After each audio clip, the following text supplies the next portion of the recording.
আল্লাহ বলেন লা ইয়ানালাল্লাহু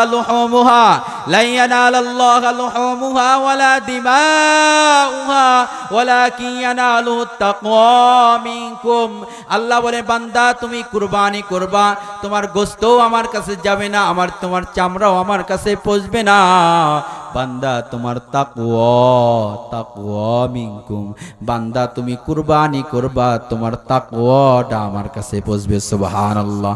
তুমি যদি আমার জন্য কুরবানি করতে চাও, তুমি যদি আমার জন্য কুরবানি করো, বিসমিল্লাহ আল্লাহু আকবার বলিয়া, গরুতে হোক, মোষ হোক, দুম্বা হোক, যখনই ফ্যাস দিবা, জমিনে এক ফোঁটা রক্ত পড়ার সঙ্গে সঙ্গে আমি রব, আমি আল্লাহ কবুল করে নিব। সুবহানাল্লাহ। আমরা দেখা যায় দুনিয়ার ভিতরে কুরবানি তো সামান্য একটু টাকার মহাব্বত ছাড়তে পারি না। টাকা দিয়ে গরু কিনবো, টাকা দিয়ে মহিষ কিনবো, টাকা দিয়ে বকরি কিনবো, এই মহাব্বতই ছাড়তে পারি না। আর আমাদের পিতা আব্বাজান ইব্রাহিম আলাইহিস সালাম নিজের সন্তানকে কুরবানি দেওয়ার জন্য ব্যস্ত। কথা বলেন ঠিক কিনা? আজকে দুনিয়ার ভিতরে এমন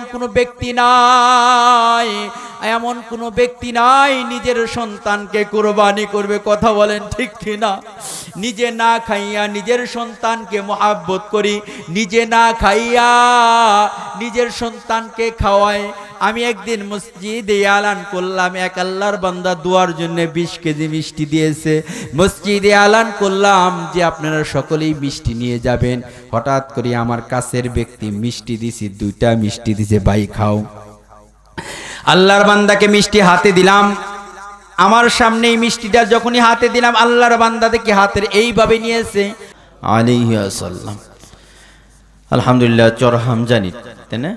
চর হামজানি মোহাম্মদ আব্দুল বারি শেখের বাড়িতে ইসলামী জলসার আয়োজন করা হইয়াছে। উক্ত জলসায় সভাপতিত্ব করছেন আমার আগে যিনি বয়ান করেছেন মাওলানা শাহিদুল ইসলাম। খুবই গুরুত্বপূর্ণ কোরআন ও হাদিস থেকে আলোচনা করেছেন, কিন্তু অল্প সময়ের কারণে মুখতাসার কথা বলেছেন। অনেক যোগ্য আলেম, অনেক যোগ্য বক্তা সুন্দর সুন্দর আলোচনা করেছেন।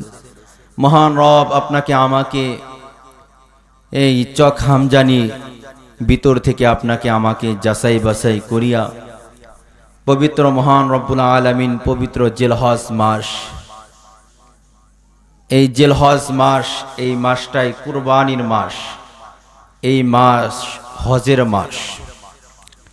এই হজের মৌসুমের মাসে, কুরবানির মাসে আল্লাহ রব্বুল আলামিন আপনাকে আমাকে জান্নাতের সামিয়ানার নিচে বসবার তৌফিক দান করেছেন। সে আসমানের মালিকের দরবারে একবার শুকরিয়া আদায় করি, সকলে বলে আলহামদুলিল্লাহ। আপনারা মনে রাগ করেছেন আমার সাথে, অনেক কষ্ট করিয়া ঢাকা থেকে আসছে। আমার বাড়ি সিরাজগঞ্জ, কিন্তু আমি ঢাকা এক মসজিদের খতিব। আপনাদের মাঝে আল্লাহ তাআলা উপস্থিত করেছেন কিছু দ্বীনি কথার জন্য, দ্বীনি দাওয়াত পৌঁছানোর উদ্দেশ্যে এসেছে। হোক সেটা ছোট প্যান্ডেল, হোক সেটা অল্প কিছু মানুষ, যেখানে দ্বীনি কথা বলা হয় সেই জায়গায় আল্লাহ তাআলা রহমতের ফেরেশতা হাজির হয়ে যায়। সুবহানাল্লাহ। শুধুই তাই নয়, সেই জায়গার ভিতরে আল্লাহ তাআলা সকিনা নাজিল করে, রহমত নাজিল করে, সকিনা নাজিল করেন, এবং আল্লাহ তাআলা এই জায়গাটুকে ফেরেশতার দ্বারা বেষ্টন করিয়া রাখছে। সুবহানাল্লাহ। আমি এমনই একটা আয়াত তিলাওয়াত করেছি। এই মাসটা যেহেতু হজের মাস, কুরবানির মাস, আল্লাহ রাসূল সাল্লাল্লাহু আলাইহি ওয়াসাল্লাম বলেন যে মাস, সেই মাসের উপর আলোচনা করা এটা সুন্নতে রাসূল। সুবহানাল্লাহ। সেটা কি? সুন্নত। যেহেতু কুরবানির মাস, হজের মাস, আমি ইনশাআল্লাহ কুরবানি কিভাবে আসলো এরই উপরে আলোচনা করব ইনশাআল্লাহ। যেহেতু জিলহজ মাস, এই মাসটাই একদম বরকতি মাস। এই মাসে লক্ষ লক্ষ টাকা পয়সা খরচ করে বাইতুল্লাহ জিয়ারত করার উদ্দেশ্য যাইতেছে। এই মাসটা হজের মাস, কুরবানির মাস। লক্ষ লক্ষ টাকা খরচ করিয়া আল্লাহ তাআলাকে রাজি খুশি করার উদ্দেশ্যে কুরবানি করতেছে। একমাত্র কাকে খুশি করার উদ্দেশ্যে? আল্লাহ তাআলা। যে মহান রব্বুল আলামিন আপনাকে আমাকে হায়াতে তৈয়্যিবা দান করেছেন। ঈদের দিন আমার এক মুহাব্বতের মুসল্লি, অল্প বয়স, আমার থেকে একটু বেশি হবে, 3টি কন্যা সন্তান। হঠাৎ করে আমার কানে ফোন আসে ব্যস্ত, যে হুজুর অমুক ব্যক্তি মারা গেছে। কেমন জানি আমার বিশ্বাসই হচ্ছে না যে গতকাল কথা বললাম মারা গেছে, বিশ্বাসই হচ্ছে না। দেখি একের পর এক আমার কাছে ফোন দিচ্ছে। আমি আবার কাফনে কাপড় কাটি এবং দেখা যায় কাফনে কাপড় কাটি, গোসল করাই, সব কিছু কাজ করি। আমাকে ফোন দিচ্ছে, হুজুর অমুক মারা গেছে, আপনি কি জানেন না? বললাম না তো, মারা গেছে, আমি তো গতকাল কথা বললাম। হ্যাঁ হুজুর মারা গেছে। এই জন্য আমি আর আপনি এখানে বসেছি, কেউ বলতে পারবো না যে হুজুর আমি বাড়িতে বাসায় যা ঘুমাবো, বাড়িতে যা ঘুমাবো। এমনও হতে পারে মসজিদের পালকি আপনার জন্য আগামীকাল বাজেট হতে পারে, মসজিদের মাইক আপনার জন্য এলান হতে পারে অমুক ব্যক্তি মারা গেছে। এই জন্য আমি আর আপনি ভাবতেছি অল্প সময় দিনই আলোচনা করব, ভাবতেছি সময় বহু আছে, ঘরে শুয়ে থাকি, বাঁচবো অনেক দিন, এই টাইমটু পরবর্তীতে নেক আমল করব। না, কোনো গ্যারান্টি নাই, কোনো গ্যারান্টি নাই। আমারও আপনারও আগে যেতে হতে পারে, আমিও আগে যেতে পারি, কিন্তু ওই অন্ধকার কবরে একা একা কিভাবে থাকবো? অন্ধকার কবরে কিভাবে থাকবো? ওই অন্ধকার কবরে যে যাব, আজকে বাড়ি গাড়ি যাহা কিছু করি না কেন, কাফনে কাপড় কত কাটলাম, কোনোদিন একটা পকেটের ব্যবস্থা করলাম না, কোনোদিন পকেট রাখলাম না যে পকেটের ভিতরে কিছু টাকা দিয়ে দিব, স্বর্ণ দিয়ে দিব, কিন্তু কোনো কিছুই যাবে না। যখনই এমনকি সুতা পর্যন্ত আমরা বেলের দিয়ে কাটিয়ে ফেলে দেই, কিচ্ছুর সাথে যায় না, একমাত্র সাদা কাপড় আর নেক আমল। কথা বলেন ঠিক কিনা? আমি আর আপনি আব্দুল বারী শেখের বাড়িতে আজকে মাহফিলে আসছি।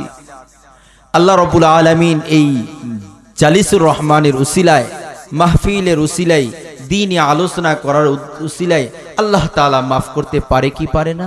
মাফ করতে পারে। কিন্তু আমার অনেক কষ্ট লাগে, আজকে যদি এই জায়গায় যদি পরিমণি কান্ত, আজকে যদি মমতাজ বেগমে আনতো, দেখা যেত মানুষের অভাব থাকতো না। কথা বলেন ঠিক কিনা? কিন্তু দেখা যায় আজকে দ্বীনি আলোচনা করা হচ্ছে, মানুষ নাই, মানুষ নাই, যারা আসে না তাদের কপাল পুড়ে গেছে। কথা বলেন ঠিক কিনা? আমি যদি আপনাদের মাঝে কিছু ভাঙ্গা ভাঙ্গা কথা বলি, থাকবেন তো ইনশাআল্লাহ? ইনশাআল্লাহ। আমি মুসাফির মানুষ, আপনাদের জন্য দোয়া করব, আল্লাহ তাআলা আপনাদের হায়াতের ভিতরে বারাকা দান করুন এবং সুস্থতার নিয়ামত দান করুন। সকলেই বলে আমিন। হজের মাস, মৌসুমের মাস, আমরা সকলেই জানি। হুজুর ওয়াজ করেছেন, সর্বপ্রথম আদম আলাইহিস সালামকে সৃষ্টি করেছেন, ওখান থেকে হাওয়া আলাইহিস সালামকে সৃষ্টি করেছেন, জান্নাতের ভিতরে ছিল। জান্নাতের ভিতরে থাকার পরে যখন আল্লাহ তাআলা নিষেধ করেছেন, আমরা সকলেই জানি ফল খাওয়ার কারণে, শয়তানের ধোঁকায় পড়িয়া ফল খাওয়ার কারণে আল্লাহ তাআলা জান্নাত থেকে বের করে দিয়েছে। 350 বছর আল্লাহ তাআলার কাছে কান্না করেছেন আদম আলাইহিস সালাম। আরাফার ময়দানে হাজিরা অবস্থান করে কি করে না? আরাফার ময়দানে হাজিরা অবস্থান করে 350 বছর পরেই আবার আরাফার ময়দানে একত্র হয়। সুবহানাল্লাহ। যখন জান্নাত থেকে বের হয়, ওই জায়গায় আদম আলাইহিস সালাম 3খানা পাতা নেয়। কয়খানা পাতা? 3খানা পাতা নেয়। আর হাওয়া আলাইহিস সালাম 5খানা পাতা নেয়। কয়খানা পাতা? 5খানা পাতা নেওয়ার কারণে যখনই মহিলারা মৃত্যুবরণ করে, তাদেরকে 5 টুকরা কাপড় দেওয়া হয়। কয় টুকরা কাপড় দেওয়া হয়? 5 টুকরা কাপড় দেওয়া হয়। আর ছেলেদেরকে ওই 3খানা, আমাদের আব্বা আদি পিতা আদম আলাইহিস সালাম 3খানা পাতা নেওয়ার কারণে আল্লাহ তাআলা দেখা যায় ওই টাইম থেকেই যখনই মানুষ মৃত্যুবরণ করেছে তখন থেকে 3খানা কাপড় দিয়ে ছেলেদেরকে দেওয়া হয়। লম্বা ঘটনা।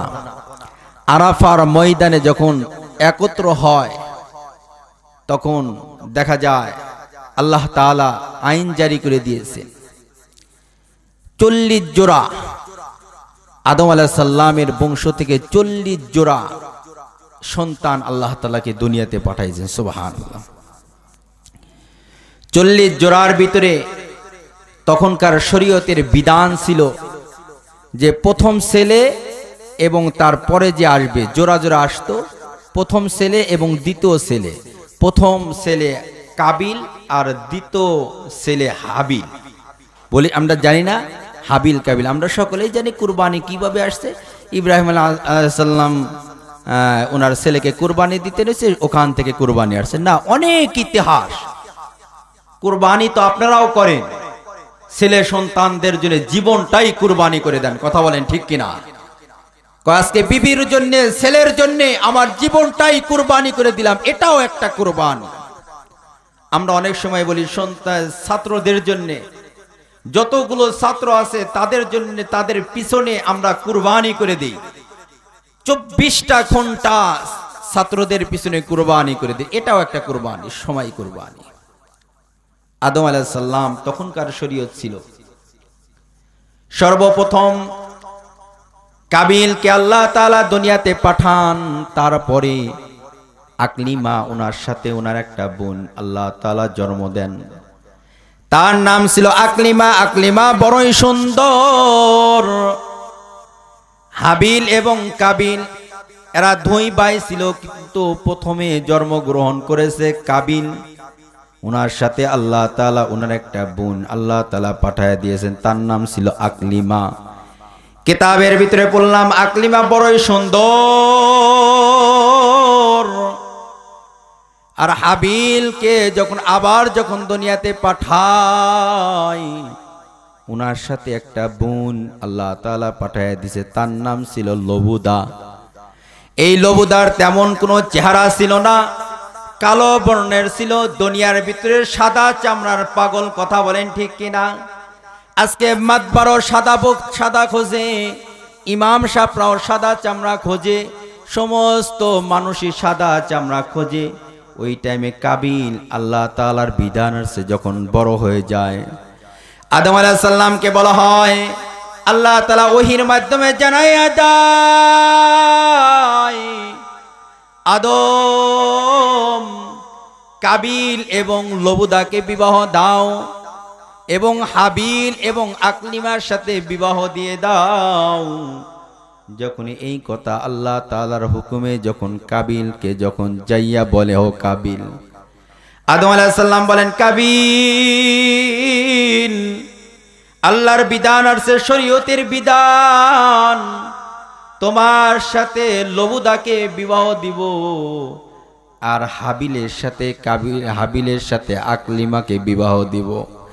কাবিল বলে, আব্বা জান আমি মানতে পারি না, এটা আল্লাহ তাআলা আমার উপর জুলুম করেছে, কেননা আমার বোন সুন্দর, আমি বিবাহ করব, আর হাবিলের বোন কালো, হাবিলই বিবাহ করবে। তখনকার শরীয়ত ছিল প্রথম যখন যে দুনিয়াতে আসবে ওই জোড়ার সাথে এবং দ্বিতীয় জোড়ার সাথে মিল করিয়া বিবাহ দিবে। কাবিল বলে, আমি মানতে পারি না। মানতে পারো না, আল্লাহর বিধান তোমারে মানতে হবে। তখন বলতে, না মানবো না। আল্লাহ তাআলা বিধান জারি করে দিল, হে আদম যাও যাও যাও, হাবিলকে এবং কাবিলকে কুরবানির ব্যবস্থা করিয়া দাও। সুবহানাল্লাহ। যার কুরবানি আমি আল্লাহ কবুল করে নিব তার সাথেই তুমি বিবাহ দিয়ে দিবা। হাবিল তখন বলে, আলহামদুলিল্লাহ বাবা, আমি কুরবানি করার জন্য প্রস্তুত। কাবিলও বলে, আমিও কুরবানি করার জন্য প্রস্তুত। কিতাবের ভিতরে আছে হাবিল তখন মেশক পালতো, দুম্বা পালতো, আর কাবিল তখন সবজির আবাদ করত। সুবহানাল্লাহ। তখনকার যুগে যে যাই কিছু আবাদ করত ওটাই আল্লাহ তাআলার জন্য স্বর্গ করিয়ে দিত, আল্লাহ তাআলার জন্য দিয়ে দিত। আদম আলাইহিস সালাম বলেন, কাবিল তুমি কুরবানির প্রস্তুতি নিয়ে নাও। হাবিল তুমিও কুরবানির প্রস্তুতি নিয়ে নাও। হাবিল কুরবানি প্রস্তুতি নিয়ে উনার দুম্বাটানে একটি পাহাড়ের উপরে রাখত। এদিকে কাবিলও উনি সবজি আবাদ করত, কিছু শস্য নিয়ে পাহাড়ের উপর রাখত। আর কাবিল বলে, আমি উপরে রাখলাম, পাহাড়ের উপর রাখলাম, কুরবানি কবুল হোক আর না হোক আমি আকলিমাকেই বিবাহ করব। বলেন নাউজুবিল্লাহ। কুরবানি কবুল হোক আর না হোক কাক বিবাহ করব? আকলিমাকেই বিবাহ করব। কুরবানির ভিতরে কিছু ভেজাল আছে কি নাই? আছে। আর হাবিল বলেন, না, আমি কুরবানি দিব আল্লাহর জন্যে, আমি কুরবানি দিব আল্লাহকে রাজি খুশি করার জন্যে। আজকে দেখা যায় এলাকার ভিতরে কুরবানি দেয়, আমি মসজিদের ইমাম সাহেব, আমি যদি কুরবানি না দেই এলাকার লোক কি বলবে? যে মসজিদের ইমাম সাহেব মাসআলা কথা বলে, মাসআলা নিয়ে কথা বলে, কুরবানির ফজিলত নিয়ে কথা বলে। মসজিদের ইমাম সাহেব এই কথা বলি ভাবিয়া কুরবানি দেয়, আমার কথাই বলি। আবার দেখা যায় এলাকার মাতব্বার মনে মনে ভাবে, এলাকার ভিতরে আমার অনেক সম্মান, এলাকার ভিতরে আমাকে মাতবার বলিয়া ডাক দেয়। আমি যদি কুরবানি না দেই এলাকার লোক আমাকে কি বলবে? মাতবার কুরবানি দেয় নাই। কথা বলেন ঠিক কিনা? এই ধরনের কুরবানি করলে আসমানের মালিক আমার আল্লাহ কবুল করবে না। কথা বলেন ঠিক কিনা? হাবিল ভাবতেছে আমি কুরবানি দিব আল্লাহর জন্যে, আল্লাহ তুমি কুরবানি কবুল করিয়া নাও।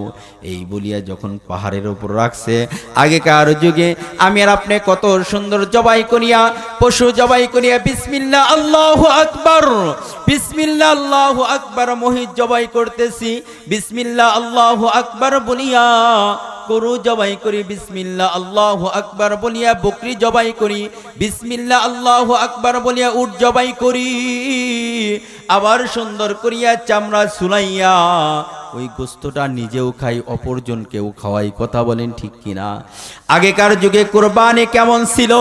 ওই যে পাহাড়ের উপর কুরবানির নিয়তে যেগুলো পশু এবং শস্য রাখা হয়েছে, আল্লাহ তাআলা আসমান থেকে সাদা আগুন পাঠাইয়া যে বকরি হোক দুম্বা হোক যদি পড়ে যেত, ওই কুরবানি কবুল হয়ে যেত। সুবহানাল্লাহ।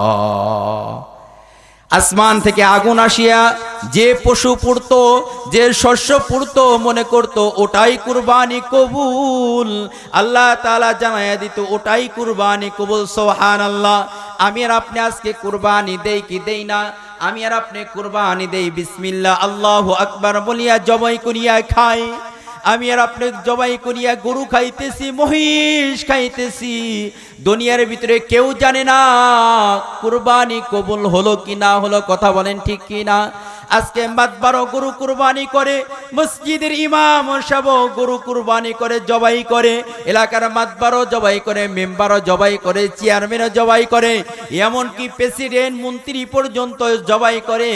কিন্তু কবুল হোক আর না কবুল হোক একমাত্র আসমানের মালিক আমার আল্লাহ জানে। কথা বলেন ঠিক কিনা? আজকে যদি আগেকার যুগের মতন যদি থাকতো, আজকে কুরবানি করবেন, আমি ইমাম সাহেব কুরবানি করব, আমি ইমাম সাহেব কুরবানি করব, আসমান থেকে যদি সাদা আগুন যদি না আসিয়া যদি না পড়তো, আপনারাই বলতেন মসজিদের ইমাম সাহেবের টাকার ভিতরে ভেজাল আছে। কথা বলেন ঠিক কিনা? বলবেন মসজিদের ইমাম সাহেবের টাকার ভিতরে ভেজাল আছে, এই জন্যই কুরবানি কবুল হয় নাই। আবার এলাকার মাতবার কুরবানি দিয়েছে, এলাকার মাতবারের যদি কুরবানি কবুল যদি না হতো, আসমান থেকে যদি আগুন আসিয়া যদি পড়তো না পড়তো, বলতেন মাতবারের টাকার ভিতরে ভেজাল আছে। এলাকার মেম্বার যদি কুরবানি করে, এলাকার মেম্বারের যদি কুরবানি আসমানের মালিক যদি কবুল না করতো, আসমান থেকে আগুন যদি না আসিয়া যদি পুরীর না যদি পড়তো, আমরা বলতাম এলাকার মেম্বার মনে হয় গম চুরি করছে, এলাকার মেম্বার মনে হয় গম চুরি করিয়া মনে হয় কুরবানি দিয়েছে, এই জন্য কুরবানি কবুল হয় না।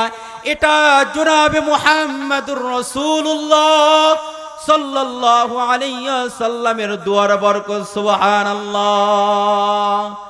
আমাদের পয়গম্বর জনাবে মুহাম্মদুর রাসূলুল্লাহ সাল্লাল্লাহু আলাইহি ওয়াসাল্লাম দরখাস্ত জানায়, আল্লাহ আমার গুনাহগার উম্মতরা তোমার রাস্তায় কুরবানি দিবে, তোমাকে রাজি খুশি করার জন্য কুরবানি দিবে। আজকে তুমি এই শরীয়ত তুলিয়া নাও, কেননা আমার গুনাহগার উম্মতরা কুরবানি দিবে। আর যদি সাদা আগুন যদি আসিয়া যদি না পড়ে আমার গুনাহগার উম্মতদের তহমত আসবে। কথা বলেন ঠিক কিনা? আমার নবী জনাবে মুহাম্মদুর রাসূলুল্লাহ সাল্লাল্লাহু আলাইহি ওয়াসাল্লাম বলেন, আল্লাহ আমার গুনাহগার উম্মতরা কুরবানি দিবে, দুনিয়ার ভিতরে কেউ জানি না জানে, কবুল করো আর না করো তুমি গোপন রাখো আল্লাহ। আল্লাহ বলেন, ও আমার নবী, আমার হাবিব, তোমার দোয়া আমি কবুল আর মঞ্জুর করে নিলাম। সুবহানাল্লাহ। এটা ছিল আদম আলাইহিস সালামের শরীয়ত। সুবহানাল্লাহ। তারই আমরা জানলাম আদম আলাইহিস সালামের শরীয়তের টাইমে যারা কুরবানি দিত, এই কুরবানির গোশত খেতে পারতো না। এই কুরবানির গোশত আসমান থেকে আগুন আসিয়া পড়ে যেত। কথা বলেন ঠিক কিনা? তারপরে আসেন ইব্রাহিম আলাইহিস সালাম। ইব্রাহিম আলাইহিস সালামের শরীয়তের বিধান কেমন ছিল? আমাদের ইব্রাহিম জাতির পিতা ইব্রাহিম আলাইহিস সালাম মিল্লাত আবিকুম ইব্রাহিম হুয়া সাম্মাকুমুল মুসলিমিন। মুসলমানের জাতির পিতার নাম কি বলেন তো দেখি? মুসলমানের জাতির পিতা ইব্রাহিম আলাইহিস সালাম। জোরে বলেন, মুসলমানের জাতির পিতার নাম কি? মুসলমানের জাতির পিতা ইব্রাহিম আলাইহিস সালাম। এই ইব্রাহিম আলাইহিস সালামকে আল্লাহ তাআলা 4টি পরীক্ষার পরে ইব্রাহিমের নামে উপাধি দিয়েছে, খলিলুল্লাহ নামে উপাধি দিয়েছে। আমাদের নবীর নাম হাবিবুল্লাহ। আল্লাহু আকবার। ইব্রাহিম খলিলুল্লাহ উনি মুসলমানের ঘরে জন্ম নেন নাই। উনার বাপ ছিল আজর, মূর্তি পূজারী ছিল। এই আজরের ঘরে জন্মগ্রহণ করার পরে যখন আল্লাহ তাআলা বড় করেন, ইব্রাহিম আলাইহিস সালাম লক্ষ্য করিয়া দেখে আমার মাও মূর্তি পূজা করে, আমার বাবাও মূর্তি পূজা করে, আমার আত্মীয় স্বজনরা যারা আছে তারাও মূর্তি পূজা করে। ইব্রাহিম আলাইহিস সালাম ভাবে এই মূর্তি তো আমরা নিজ হাতে মাটি দ্বারা বানাই, আবার আমার কিভাবে খোদা হবে, এটা তো আমি মানি না। ইব্রাহিম আলাইহিস সালাম ভাবে এটা তো খোদা হতে পারে না, মনে হয় সূর্য খোদা হবে। কিতাবের ভিতরে আসছে সূর্যের দিকে তাকায়, আবার যখন বিকেল বেলা হয়ে যায় আবার সূর্য অস্ত হয়ে যায়। ইব্রাহিম আলাইহিস সালাম বলেন এটা আমার খোদা হতে পারে না। আবার তারকার দিকে তাকায়, আবার যখন তারকাও যখন ডুবে যায় তখন ভাবে এটা আমার খোদা হতে পারে না, যেগুলো সবগুলোকে সৃষ্টি করেছেন তিনি আমার খোদা। সুবহানাল্লাহ। সবগুলোকে যেদিন যে ইব্রাহিম আলাইহিস সালাম ভাবে যে আসমান সৃষ্টি করেছেন, জমিন সৃষ্টি করেছেন, সূর্য সৃষ্টি করেছেন, তারকা সৃষ্টি করেছেন, সব কিছু যে সৃষ্টি করেছেন তিনি আমার রব, আমার আল্লাহ। সুবহানাল্লাহ। ইব্রাহিম আলাইহিস সালাম ওই টাইমে ভাবতেছে এই মূর্তি তো আমার খোদা হতে পারে না। সকলেই অনুষ্ঠানে নিয়ে যেতে চাই, ইব্রাহিমকে নিয়ে যেতে চাই, ইব্রাহিম আলাইহিস সালাম যেতে চাই না। ইব্রাহিম আলাইহিস সালাম যেদিন থেকে বুঝায় ওই দিন থেকে ইব্রাহিম আলাইহিস সালাম মূর্তির বিরুদ্ধে কথা বলেন। সুবহানাল্লাহ। বাপকে বলে, আব্বা তুমি কেন মূর্তি পূজা করো? বাপ তখন বিরুদ্ধে লাগে। সুবহানাল্লাহ। দেখেন কত না কষ্টের কথা। বাবাকে যখন বলে বাবার ছেলের বিরুদ্ধে বাবা লাগে। আব্বাকে বলে, আব্বা তুমি যে এই মূর্তি পূজা করো, এই মূর্তিকে যে অনুসরণ করো, এই মূর্তি তো তুমি তো নিজ হাতে তৈরি করো, বাজারে যা বিক্রি করো, আবার বলো এই মূর্তি আমাকে রিজিক দেয়, আবার বলো এই মূর্তি আমাকে হায়াত দেয়, এই মূর্তি আমাকে সুস্থতার নিয়ামত দেয়। ইব্রাহিম আলাইহিস সালাম বাবাকে বলতে বুঝায়, আব্বা এ ধর্ম ছাড়িয়া সব কিছুর মালিক আমার আল্লাহ, আল্লাহ তাআলাকে বিশ্বাস করো, আল্লাহ তাআলার উপর কালেমা পড়িয়া বিশ্বাস করো। কিতাবের ভিতরে আছে ইব্রাহিম আলাইহিস সালাম যখনই সকলেই মূর্তি পূজা করার জন্য ব্যস্ত চলিয়া যায়, বাজারে আনন্দ করার জন্য যায়, যখনই মন্দিরের ভিতরে ঢুকেছে দেখে যায় একজনের 10 হাত আর একজনের 2 হাত, কেউ আছে শুয়ে আছে, কেউ আবার কাছে হাতে কুড়াল নিয়ে আছে, বিভিন্ন রকমের ভাবে বসে আছে। ইব্রাহিম আলাইহিস সালাম ওই দিকে তাকাইয়া ভাবতেছে অনেকগুলো সামনে খাবার, বিভিন্ন রকমের ফল। ইব্রাহিম আলাইহিস সালাম নিজে ফলগুলো খাইয়া আবার যখন মূর্তির দিকে তাকাইয়া বাসা থেকে একটা হাতুড়ি কুড়াল আনিয়া একজনের নাক ভাঙছে, আর একজনের কান ভাঙছে, আর একজনের পাও ভাঙছে, সমস্ত মূর্তিগুলো ভাঙ্গিয়া বড় যে মূর্তি আছে তার কাঁধে কুড়ালটা ঝুলাইয়া রাখছে। সুবহানাল্লাহ।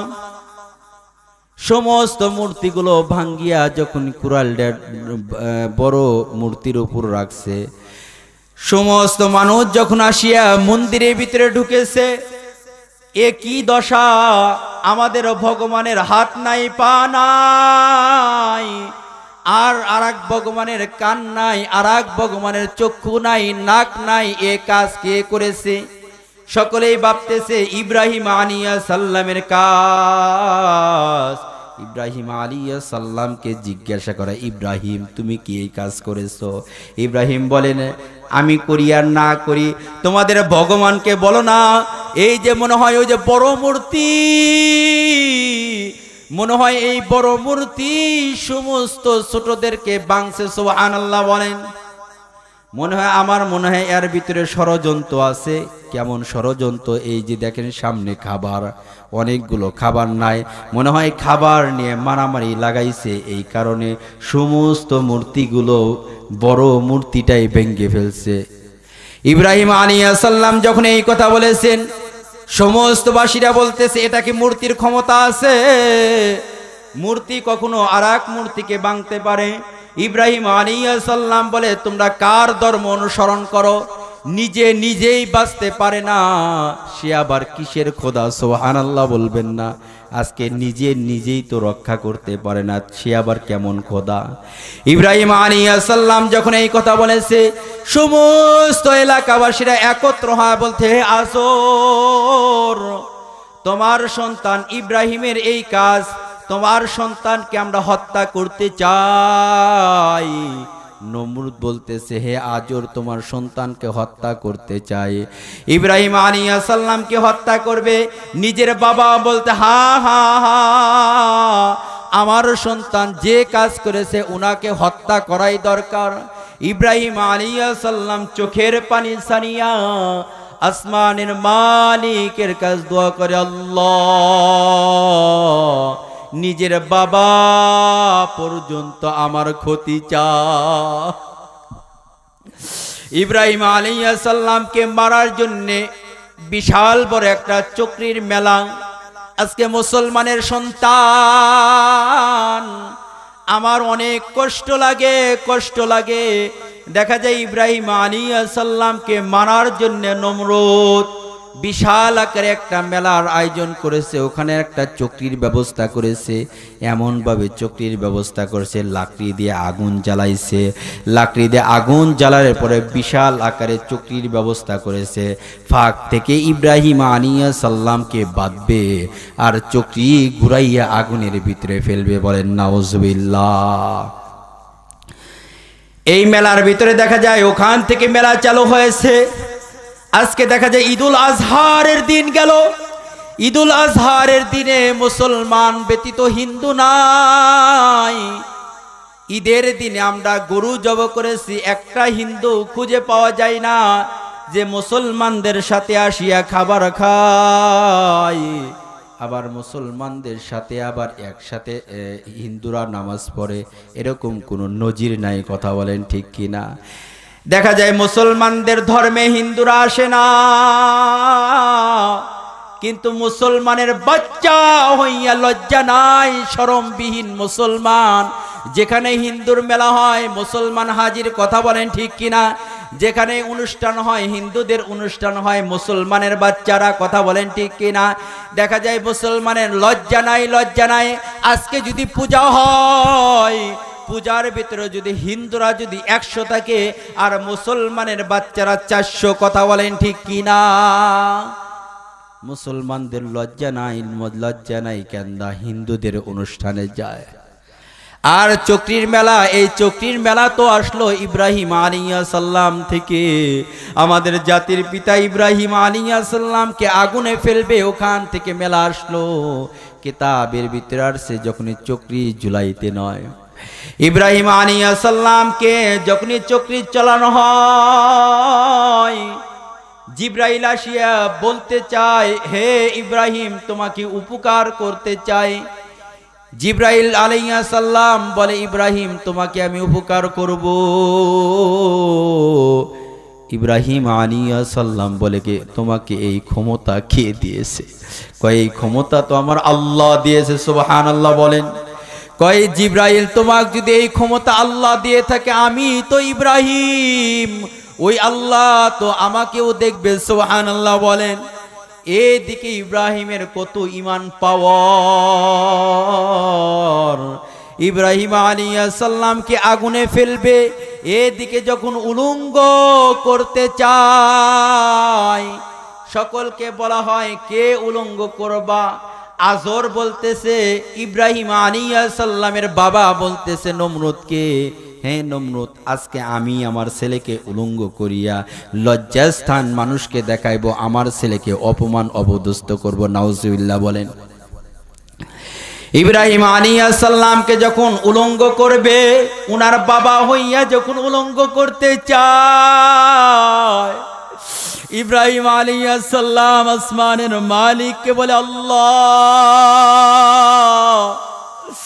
দুনিয়ার ভিতরে বাবা হইয়া মানুষের সামনে আমাকে উলঙ্গ করিয়া লজ্জাস্থান মানুষকে দেখাইবে। আল্লাহ আমার অনেক কষ্ট লাগতেছে। আল্লাহ তাআলা জানায় দেয়, ইব্রাহিম টেনশন করিও না, টেনশন করিও না।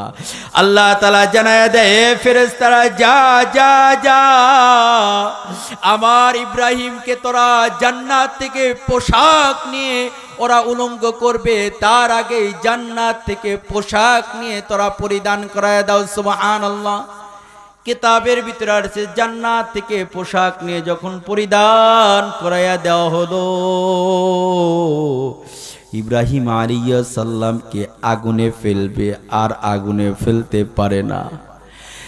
তখন শয়তান আসিয়া বুদ্ধি দেয়, এখানে ফেরেশতার অভাব নাই। নমরুদকে বলে, তোমরা যতই চক্রী ঘুরাইতে চাও ঘুরাইতে পারবা না, কেননা এখানে ফেরেশতার অভাব নাই। ইব্রাহিম আলাইহিস সালামকে নামাইতে পারে না, চক্রী দিয়ে আগুনে ফেলতে পারে না। নমরুদ বলে, তাহলে কি করা যায়? লাঠি নিয়ে কি মারামারি করব?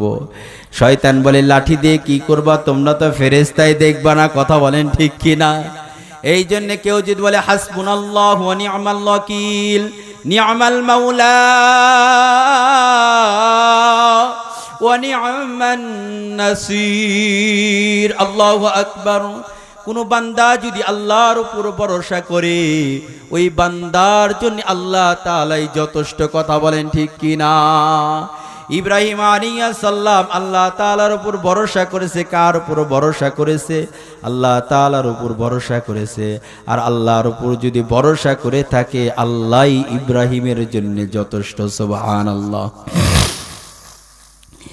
এদিকে শয়তান বলে, এখানে কি করা যায়? 13 বছরের যুবতী আনো। 13 বছরের যুবতী আনিয়ে এমন এমন পোশাক পরাও। এই মেলার ভিতরে যে ব্যক্তি আসবে, 13 বছরের যুবতী যখন কন্যা আসবে, আর যুবকরা যখন একজন একজনের সাথে ধাক্কা লাগবে, ধাক্কা লাগার সঙ্গে সঙ্গে অ্যাক্সিডেন্ট হয়ে যাবে আর ফেরেশতারা উঠে যাবে। ওই টাইমে তুমি নমরুদ ইব্রাহিমকে আগুনের ভিতরে ফেলবা। কি করা যায়, কি করা যায়? মেলার আয়োজন করো, সুন্দর সুন্দর এলাকার ভিতরে মহিলা আছে, ইব্রাহিমের কথা অনুযায়ী তো চলতে হবে, নমরুদের কথা অনুযায়ী চলতে হবে। সুন্দর সুন্দর মহিলাদেরকে যখন মেলার ভিতরে আনা হলো, যুবকরা যখন একজন আরেকজনের সাথে ধাক্কা লাগে, ধাক্কা লাগার সঙ্গে সঙ্গে অ্যাক্সিডেন্ট হয়ে যায়, বিশেষ আকর্ষণ তৈরি হয়ে যায়। ওই টাইমে সমস্ত ফেরেশতারা উঠিয়ে যায়। আগুন যখনই ইব্রাহিমকে আগুনের ভিতরে ফেলা হয়, আল্লাহ তাআলা আয়াত নাজিল করেন, কুলনা ইয়া নারু কুনি, কুলনা ইয়া নারু কুনি বারদান ওয়া সালামান আলা ইব্রাহিম। আল্লাহু আকবার। হে ইব্রাহিম, হে আগুন, ইব্রাহিমের জন্য তুমি আরামদায়ক হয়ে যাও, ইব্রাহিমের জন্য তুমি এমন ঠান্ডা দিও না, ইব্রাহিমের জন্য কষ্ট হয়, আবার এমন গরম দিও না, তাও জানি ইব্রাহিমের জন্য জানি কষ্ট না হয়, ইব্রাহিমের জন্য আরামদায়ক হয়ে যাও। সুবহানাল্লাহ। ইব্রাহিম আলাইহিস সালাম যখন আগুনে ফেলা হয়েছে, আল্লাহ তাআলা পরীক্ষা করেছেন। কথা বলেন ঠিক কিনা? আল্লাহ তাআলা ইব্রাহিম আলাইহিস সালামকে মূর্তি পূজারি করে আসর ওই ঘরে আল্লাহ তাআলা পাঠায়। ওখান থেকে পরীক্ষা করার জন্য আল্লাহ তাআলা আগুনে ফেলে, ওখান থেকে ইব্রাহিম পাশ করে ফেলেন। সুবহানাল্লাহ। ইব্রাহিম আলাইহিস সালাম ওখান থেকে পাশ করার পরে আল্লাহ রাব্বুল আলামিন আবার পরীক্ষায় ফেলেন। ইব্রাহিম আলাইহিস সালামকে আগুনে ফেলা হয়। মুফাসসিরে কিরামরা লেখেন 40 দিন পর্যন্ত আগুনে ছিল। সমস্ত নমরুদ এলাকাবাসী ভাবতেছে নমরুদের হাড্ডিও খুঁজে পাওয়া যাবে না। নমরুদ ভাবতেছে ইব্রাহিমের হাড্ডিও পাওয়া যাবে না, আগুনে পুড়ে খারখার হয়ে গেছে। কিতাবের ভিতরে আসছে 40 দিন পরে যখন আগুন থেকে বের হয়, সমস্ত মানুষটা অবাক হয়ে যায়। সুবহানাল্লাহ। ওই টাইমে অনেকগুলো লোক ইব্রাহিমের ধর্ম মানে মুসলমান ধর্ম গ্রহণ করে। সুবহানাল্লাহ। ইব্রাহিম আলাইহিস সালামকে জিজ্ঞাসা করা হয়েছে, হে ইব্রাহিম, তোমার কাছে সবথেকে সুন্দর জীবন কোন টাইমটুক গেছে? কয় 40 দিন যে আগুনে ছিলাম, ওই 40 দিন সবচেয়ে আমার আনন্দময় জীবন গেছে। সুবহানাল্লাহ। 40 দিন প্রত্যেকটা দিনই আল্লাহ তাআলা বলতো, হে ইব্রাহিম তুমি কেমন আছো? আমি বলতাম আলহামদুলিল্লাহ। আবার বলতো আল্লাহ তাআলা বলতো, হে ইব্রাহিম তুমি কেমন আছো? আমি বলতাম আলহামদুলিল্লাহ। কিন্তু তারপরে থেকে আল্লাহ তাআলা ওইভাবে আমার সাথে কথা বলে নাই। সুবহানাল্লাহ। এখান থেকে ইব্রাহিম আলাইহিস সালাম পরীক্ষায় পাশ হয়ে গেল। আল্লাহ তাআলা যখন 86 বছর মতান্তরে আছে, 86 বছর যখন পার হয়, তখন আল্লাহ তাআলা ওনাকে একটা ছেলে সন্তান দান করে, তার নাম ইসমাইল আলাইহিস সালাম। তার আগে আরেকটা ঘটনা আছে। ইব্রাহিম আলাইহিস সালামের একটা স্ত্রী ছিল, বড় স্ত্রী, তার নাম সাহারা আলাইহিস সালাম। সাহারা আলাইহিস সালামের বড় স্ত্রী ছিল। উনি এক দেশে বেড়াইতে যায়, বেড়ানোর পরে যখনই রাস্তাতে হেঁটে যায়, ওই বাদশাহ ছিল, প্রেসিডেন্ট ছিল, লুচ্চা টাইপের। আমাদের এলাকা আছে কি নাই? বহু আছে। 100 জন লোক থাকলে ওর মধ্যে 5-6 জন থাকে লুচ্চা। খাস বাংলা কথা, চরিত্র খারাপ। ওই বাদশাহ ছিল, যারই সুন্দর বিবি দেখতো, সুন্দর মেয়ে দেখতো, তাকে নিয়ে খারাপ কাজ করত। বলেন তো দেখি, ইব্রাহিম আলাইহিস সালাম কার উপর ভরসা করে? আল্লাহর উপর ভরসা করে। ওনার বিবিও তো আল্লাহর উপর ভরসা করে। রাস্তা দিয়ে যেতে নয়, ইব্রাহিম আলাইহিস সালামের স্ত্রীকে ওরা কারিয়ে নিয়ে যায়। ইব্রাহিম আলাইহিস সালামের স্ত্রীর সাথে, বিবির সাথে খারাপ ব্যবহার করে। কিতাবের ভিতরে আছে ইব্রাহিম আলাইহিস সালামের বিবিকে নিয়ে যাওয়া হয়। এদিকে ইব্রাহিম আলাইহিস সালাম কি করা যায় আল্লাহ তাআলার কাছে দরখাস্ত জানাই। আল্লাহ, এখন যদি আমার বিবির সাথে যদি খারাপ ব্যবহার করে, জিনা করে, কিয়ামত পর্যন্ত পড়বে। আমাদের জাতির পিতা, মুসলমানদের পিতা ইব্রাহিম আলাইহিস সালামের বিবির সাথে খারাপ আচরণ করেছে, জিনা করেছে। আল্লাহ, কিয়ামত পর্যন্ত নবীদের একটা তহমত আসবে। আল্লাহ, তুমি কুদরতি ভাবে হেফাজত করে নাও। আল্লাহ, কিতাবের ভিতরে আছে ইব্রাহিম আলাইহিস সালামের বিবিকে যখন নিয়ে যাওয়া হয়, ওই রাজাকে, রাজার লোকরা বলতে, রাজা মশাই আপনাকে একটা উপহার দেওয়ার জন্য আনছি, দেখেন না বড় সুন্দর একটা মহিলা, আজকে ওনার সাথে আপনি বিশেষ সাক্ষাতে সক্ষম হন। কিতাবের ভিতরে আছে ওই টাইম ইব্রাহিম আলাইহিস সালাম দোয়া করে, আল্লাহ আমার বিবিকে তুমি হেফাজত করিয়া নাও। ওই টাইমে বাদশাহ যখন সামনের দিকে অগ্রসর হয়, জিনা করতে চায়, জিনা করবে, ওই টাইমে জিনা করার জন্য হাত বাড়াইয়া দেয়। আল্লাহ তাআলা কুদরতি ভাবে ওই বাদশার রাজা মশার হাতরা প্যারালাইজের রোগীর মতন বানায়া দেয়। সুবহানাল্লাহ।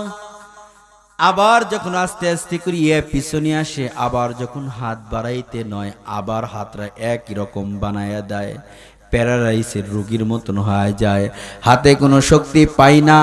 আবার যখন জিনা করার জন্য অগ্রসর হয়, আবার যখন হাত বাড়ায় একই অবস্থা, আবার প্যারালাইসের রোগীর মতন রোগী হয়ে যায়। আবার যখন বলে আমাকে তুমি ভালো করিয়া দাও, আর তোমার সাথে খারাপ আচরণ করব না, ইব্রাহিম আলাইহিস সালাম বিবি আসমানের মালিককে বলে আল্লাহ ভালো করিয়া দাও। আবার যখন বাদশা ভালো হয়ে যায়, ভাবতেছি এরা কোনো সাধারণ কোনো মহিলা নয়, আমি যতবারই খারাপ কাজ করতে যাই ততবারই আমি অসুস্থ হয়ে যাই। না না না, তুমি এখান থেকে বের হয়ে যাও, তোমার সাথে খারাপ ব্যবহার করব না, তোমার সাথে জিনা করব না, তুমি চলে যাও। আর একটু দাঁড়াও, তোমার সাথে একটা বাদী দিয়ে দেই, তোমার সাথে একটা গোলাম দিয়ে দেই, জানি তোমার জানি খেদমত করতে পারে, একটা মহিলা দিয়ে দেই। ওই মহিলার নাম ছিল হাজরা আলাইহিস সালাম। সুবহানাল্লাহ। হাজরা আলাইহিস সালাম ছিল ইসমাঈল আলাইহিস সালামের আম্মা। সুবহানাল্লাহ। এদিকে ইব্রাহিম আলাইহিস সালাম নামাজ পড়তেছে, ওই টাইমে শরীয়তের বিধান ছিল নামাজের ভিতরে ইশারা করতে পারতো, কেউ যদি ডাক দিত ইশারা করিয়া বলতো ভাই আমি নামাজে আসছি, তুই কিছুক্ষণ পরে তোমার কাছে আসতেছি। সুবহানাল্লাহ। ইব্রাহিম আলাইহিস সালাম নামাজের ভিতরে ইশারা করতেছে, বিবি দাঁড়াও দাঁড়াও। নামাজ যখন শেষ হয়েছে, এদিকে সারা আলাইহিস সালাম বলতে চায় স্বামী গো, আমাকে ছিনতাই করে নিয়ে গেছে, কিন্তু আমার সাথে খারাপ কাজ করতে পারে নাই, জিনা করতে পারে নাই স্বামী গো। এদিকে আল্লাহ তাআলা কুদরতি ভাবে সিসি ক্যামেরা চালু করে দিয়েছেন। সুবহানাল্লাহ। দুনিয়ার ভিতরে এমনই একটা সিসি ক্যামেরা বের হয়েছে, দোকানে সিসি ক্যামেরা লাগাইছে, ঢাকা যদি সিসি ক্যামেরা লাগায়, এখানে বসিয়া মোবাইলের মাধ্যমে দেখা যায় আমার দোকানে কয় হাজার টাকা বিক্রি হলো, কয় টাকা চুরি করলো, কয় টাকা গোপন করলো, দেখা যায় কি যায় না। ইব্রাহিম আলাইহিস সালাম হাতের মাধ্যমে দোয়া করতেছে, আল্লাহ তাআলা কুদরতি ভাবে সব কিছু দেখায়া দিয়েছে। সুবহানাল্লাহ। কেননা ইব্রাহিম আলাইহিস সালামের ভিতরে সন্দেহ আসতে পারতো, কেননা ইব্রাহিম আলাইহিস সালাম একা একা আছে, আল্লাহ তাআলা যদি কুদরতি যদি ভাবে যদি না দেখায়, তো ইব্রাহিম আলাইহিস সালাম মনে মনে ভাবতো মনে হয় আমার বিবির সাথে খারাপ ব্যবহার করেছে, জিনা করেছে। কথা বলেন ঠিক কিনা? আল্লাহ বলে সন্দেহর কোনো কারণ নাই, আমি সিসি ক্যামেরার ব্যবস্থা করে দিলাম। ইব্রাহিম ঘরের ভিতরে যা কিছু ঘটতেছে তুমি কুদরতি ভাবে দেখতে পারবা। সুবহানাল্লাহ। ইব্রাহিম আলাইহিস সালাম বলে বিবি গো, তোমার বলার দরকার নাই, আমি সব কিছুই দেখছি। সুবহানাল্লাহ। কিতাবের ভিতরে আসছে ইব্রাহিম আলাইহিস সালাম সামনে যেতে নয়, শাহরা আলাইহিস সালামকে বলে এ মহিলাটা কে? শাহরা আলাইহিস সালাম বলে এই মহিলাটাকে আমাকে কাজকর্ম করার জন্য আমাকে বাদী হিসেবে দিয়েছে। সুবহানাল্লাহ। কিছুদিন যাওয়ার পরে ইব্রাহিম আলাইহিস সালামের বিবি শাহরা আলাইহিস সালাম বলেন, স্বামী গো, কতদিন যাবত তোমার সাথে সংসার করি, তোমার কোনো বাচ্চা কাচ্চা হয় না, আমার গর্ভে কোনো বাচ্চা আসে না, তোমাকে এই মহিলার সাথে বিবাহ পড়াইয়া দেই। সুবহানাল্লাহ। বলতেছে এই মহিলা এই হাজরার সাথে তোমার সাথে বিবাহ করা দিই, ওকে আমি আজাদ করে দিলাম আর তোমার সাথে আমি বিবাহ পড়াইয়া দিলাম, আমার সতীন হিসেবে আমি মেনে নিলাম। বলেন তো দেখি, বাংলাদেশে এমন কোনো বিবি আছে বলবে তুমি আরেকটা বিবাহ করো? যে কথা বলতেছিলাম, শাহরা আলাইহিস সালাম বলতেছে, স্বামী গো, দীর্ঘদিন যাবত আপনার সাথে সংসার করি, সংসারের পরে কোনো বাচ্চা কাচ্চা আল্লাহ তাআলা দেয় না, আমি এই বাদীটাকে আজাদ করে দিয়ে আপনার সাথে বিবাহ পড়াইয়া দিই। সুবহানাল্লাহ। দুনিয়ার ভিতরে এমন কোনো মহিলা নাই যে বলবে স্বামী গো বাহিরে কোনো জেনা করবেন না। বলেন তো দেখি, বিবাহ করা ভালো না জেনা করা ভালো? বিবাহ করা ভালো। আজকে দেখা যায় অনেক আল্লাহ তাআলার বান্দা আছে, ঘরে বউ থাকার পরেও দেখা যায় জেনা করে। বিবাহ করার পরেও জেনা করে। আমি মনে করি জেনা বাদ দিয়ে তুমি আরেকটা বিবাহ করো। কথা বলেন ঠিক কিনা? দুইটা চলতেছে না, তুমি তিনটা বিবাহ করো, তারপরেও তুমি জেনা করিও না। এটাই ইসলাম, এটাই ইসলাম। শাহরা আলাইহিস সালাম বলেন, স্বামী গো, আপনি আরেকটা বিবাহ করেন। কিতাবের ভিতরে পড়লাম, ইব্রাহিম আলাইহিস সালামের সাথে হাজরা আলাইহিস সালামকে বিবাহ দেওয়া হয়।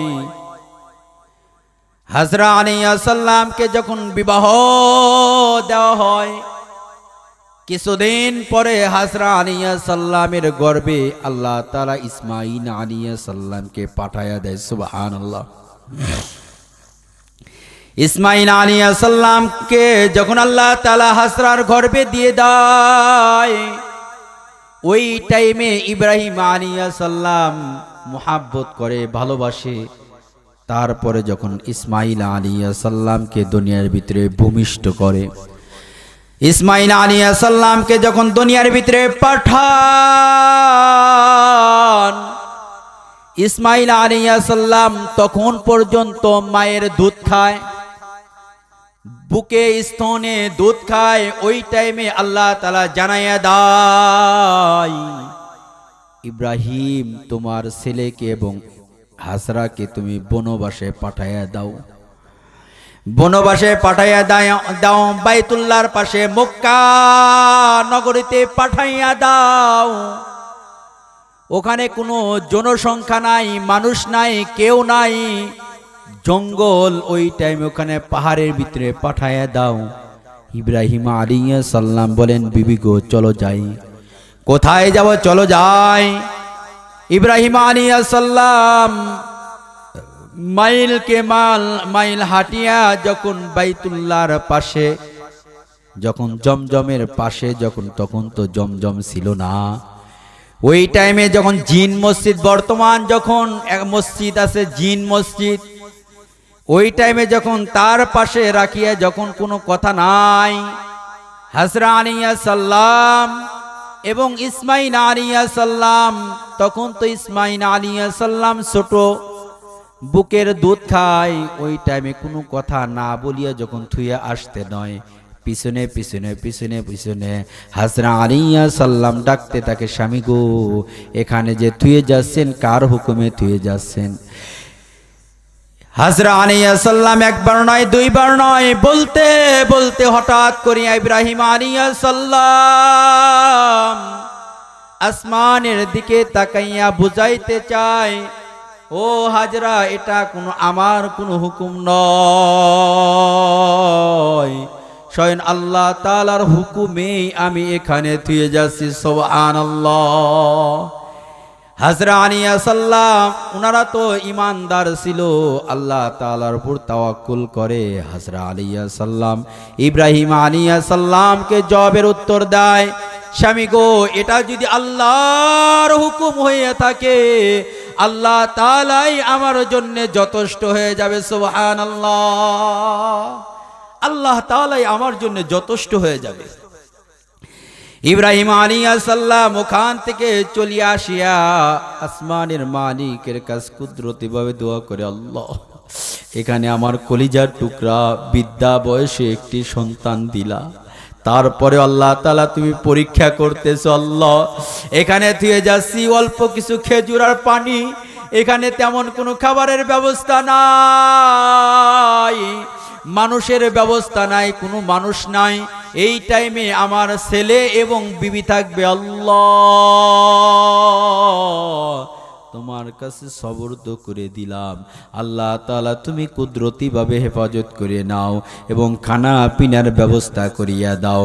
কিতাবের ভিতরে আসছে ওই জায়গায় কিয়ামত পর্যন্ত খানার কোনো অভাব থাকবে না। সুবহানাল্লাহ, খানার কোনো অভাব থাকবে না, একমাত্র ইব্রাহিম আলাইহিস সালামের দোয়া।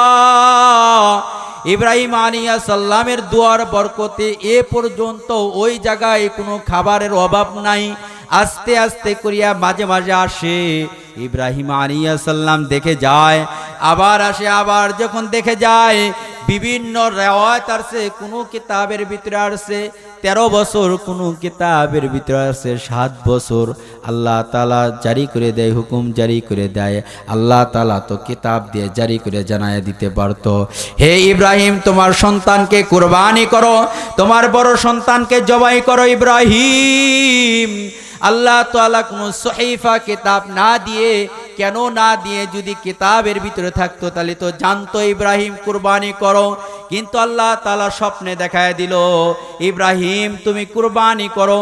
প্রথম দিন দেখায় দিল 8 তারিখে তুমি কুরবানি করো, 9 তারিখে কুরবানি করো। স্বপ্নে দেখায় দিল কুরবানি করো, তোমার প্রিয় বস্তুটাকে কুরবানি করো। ইব্রাহিম আলাইহিস সালাম নবীরা স্বপ্নে দেখে, এটা বাস্তব ওহী। সুবহানাল্লাহ বলেন, নবীরা যখনই স্বপ্নে দেখে এটা একটা ওহী। ইব্রাহিম আলাইহিস সালাম স্বপ্নে দেখেছে পরের দিন কুরবানি করে, উট কুরবানি করে, আবার যখন পরের দিন স্বপ্নে দেখে আবার কুরবানি করে। তৃতীয় দিন যখন স্বপ্নে দেখে তোমার প্রিয় বস্তুটাকে কুরবানি করো। ইব্রাহিম আলাইহিস সালাম বোঝার আর বাকি নাই, কেননা আমার প্রিয় বস্তু আমার কলিজার টুকরা ইব্রাহিম বলে, কলিজার টুকরা আমার ইসমাইল। সুবহানাল্লাহ, আমিও বিবাহ করেছি প্রায় 8 থেকে 9 বছর পরে আল্লাহ তাআলা একটি ফুটফুটে সন্তান দিয়েছে। দেখা যায় দুনিয়ার ভিতরে সব কিছু যাক, কিন্তু আমার সন্তান ভালো থাক। কথা বলেন ঠিক কি না? মা এমনই একটা মা, বাবা এমনই একটা বাবা, মা এমনই একটা মধুর ডাক, মা মা। দুনিয়ার ভিতরে নিজে না খাইয়া সন্তানকে খাওয়ায় মা। কথা বলেন ঠিক কি না? নিজে না খাইয়া, বাবা না খাইয়া সন্তানকে খাওয়ায়, কলিজার টুকরা সন্তানকে খাওয়ায়। ইব্রাহিম আলাইহিস সালাম ভাবে আমার আর বোঝার বাকি নাই, আমার সবচেয়ে আপনজন কলিজার টুকরা প্রিয় বস্তু ইসমাইল, বোঝার আর বাকি নাই। ইসমাইলকে কুরবানি করতে বলে আল্লাহ তাআলা ইব্রাহিমকে পরীক্ষা করার জন্য, ইব্রাহিম তোমার অন্তরের ভিতরে আমার মহাব্বত বেশি না ইসমাইলের মহাব্বত বেশি? আল্লাহ তাআলা পরীক্ষার জন্য কুরবানি করার কথা বলেছে। ইব্রাহিম আলাইহিস সালাম ছেলের মহাব্বত থেকে আল্লাহর মহাব্বত বেশি। কথা বলেন ঠিক কিনা? আজকের সমাজে দেখা যায় দুনিয়ার ভিতরে এক সময় গরিব ছিল, টাকা পয়সা ছিল না, এক সময় বাবার কাছে 10 টাকা চাইতাম, বাবা 10টা টাকা দিবেননি, মজা খাবো। বাবা 20 টাকা দিত। ওই সময় 10 টাকা 20 টাকা যখনই দিত কতই না আনন্দ পেতাম। ওই আল্লাহ তাআলা এখন পর্যন্ত আছে, আল্লাহ তাআলা কোটি কোটি টাকার মালিক বানাইছে, কিন্তু কুরবানি দিতে চাই না। আল্লাহর রাস্তায় কুরবানি দিব, 20,000 টাকা দিয়ে একটা গরু, দেখা যায় বাগে একটা গরু কিনবো, 10,000 টাকা দিয়ে একটা বকরি কিনা কুরবানি করব না, 10,000 টাকা দিয়ে কুরবানি করব। এখন যদি কুরবানি করি 20,000 টাকা আমার সংসারের ভিতরে ঘাটতি পড়ে যাবে। এখন কুরবানি করিয়া মানুষকে আমি গোস্ত খাওয়াইব, 30,000 টাকা দিয়ে গরু কিনিয়া 20,000 টাকার গোস্ত মানুষকে বিতরণ করবে না। না, যে আল্লাহ তোমাকে এক সময় ছোট্টকালে 10 টাকা বাবার কাছে চাইতাম, কাকার কাছে চাইতাম, ওই আল্লাহ লক্ষ লক্ষ টাকার মালিক বানাইছে। কথা বলেন ঠিক কি না? লক্ষ লক্ষ টাকার মালিক বানাইছে। আল্লাহ রাস্তায় কুরবানি করব তো ইনশাআল্লাহ। আর কুরবানি করব মানুষ দেখানোর জন্য কুরবানি নয়, আল্লাহ তাআলাকে সন্তুষ্ট করার জন্য কুরবানি করব তো ইনশাআল্লাহ। অনেকেই ভাবে নতুন নতুন মেয়ে বিবাহ দিলাম, নতুন নতুন মেয়ে বিবাহ দিলাম, বিয়াইকে দাওয়াত দিলাম, মেয়ের জামাইকে দাওয়াত দিলাম, ঈদের ভিতরে আসবা, ঈদের ভিতরে আসবা। এখন তো মেয়ের জামাইও আসবে, বিয়াইও আসবে। এখন যদি কুরবানি না দেই তাহলে জামাই কি বলবে? কথা বলেন ঠিক কিনা? এখন যদি কুরবানি না দেই বিয়াই কি বলবে? আমি যদি কুরবানি না দেই এলাকার লোক কি বলবে? আমি যদি কুরবানি না দেই প্রতিবেশী বলবে ফকিন্নি টাকা আছে কুরবানি দেয় নাই। এই বলিয়া যদি কুরবানি দেই আল্লাহ তাআলা আসমান পর্যন্ত কুরবানির সব পাবেন না, এই কুরবানি কবুল হবে না দুনিয়ার ভিতরে গোস্ত খাওয়ার পর্যন্ত। কথা বলেন ঠিক কিনা?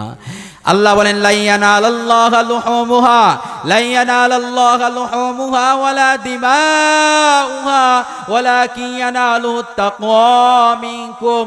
আল্লাহ বলে বান্দা তুমি কুরবানি করবা, তোমার গোস্তও আমার কাছে যাবে না, তোমার চামড়াও আমার কাছে পৌঁছবে না। বান্দা তোমার তাকওয়া মিনকুম, বান্দা তুমি কুরবানি করবা, তোমার তাকওয়াটা আমার কাছে পৌঁছবে। সুবহানাল্লাহ।